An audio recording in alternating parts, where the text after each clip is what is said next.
Today we're going to talk about whether self-doubt and the lack of self-worth is keeping you from living your fullest life. So many of us have an inner life in which we believe we are not worthy, we are not deserving of great love or happiness.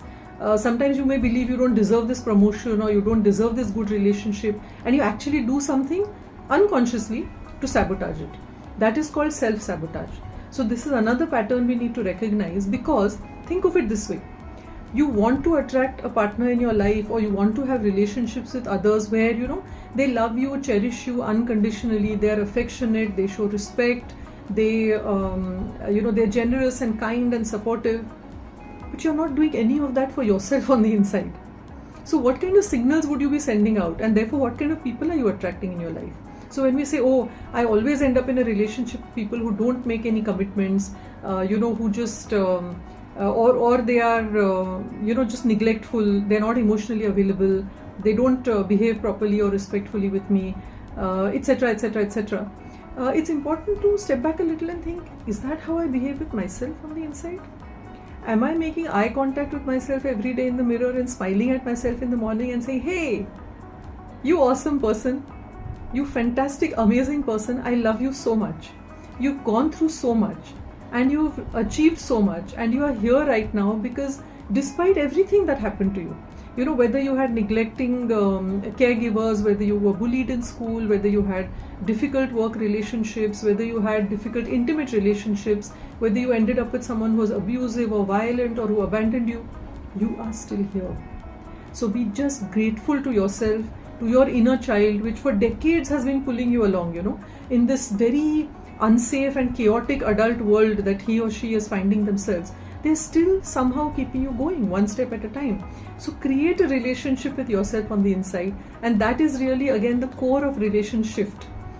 The energy of your relationship with yourself, when it changes, will radiate out and shift your energies with everybody else, whether it is other people in your personal life or professional life. And I've had many clients come back to me and tell me that. They were like, it's like a miracle.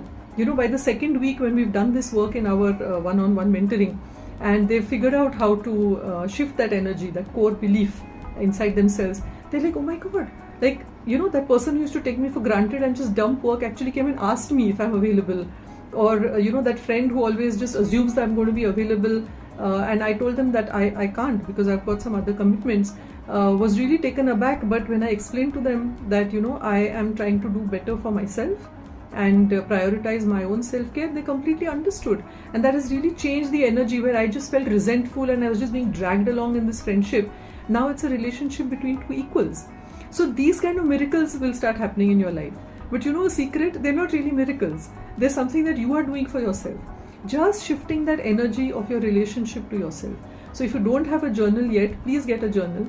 Write some gratitude points every day in that journal. Go back and watch the earlier videos and understand your past patterns.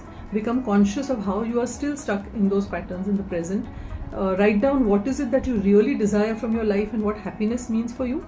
And then try and reflect on the small, maybe big ways that you've been self-sabotaging, or the ways in which you've disconnected with your own self. And sometimes this is not easy. I completely understand that. I went through this process myself over the last 3 or 4 years before I started doing this coaching, before I developed this relationship framework in which I now offer mentoring. It was very difficult. It is not easy to face, what we call the shadow self. The things which we've always been told to suppress or not show, not bring up to the front, like your anger, your resentment, your disappointments, your whatever lack of capacity, not fulfilled expectations of other people who you respect, and therefore you're ashamed of yourself. All those things will have to be brought out. We'll have to shine a light on them. And if you find it difficult to do it on your own, please connect with me. I would love to be able to mentor you on this journey, because once you connect with yourself, and as one of my clients put it, the jagged, the rough edges really kind of merged and became whole. There is such a sense of peace and calm and clarity and confidence that comes from knowing that you are now totally in love with your inner self, fully connected, fully aware, fully capable of taking ownership of your life. And that energy shift, that relation shift will shift everything for people around you as well as for life itself. So I'm really looking forward to hearing from you. Do drop a comment if you found this useful, and I'll see you in the next episode.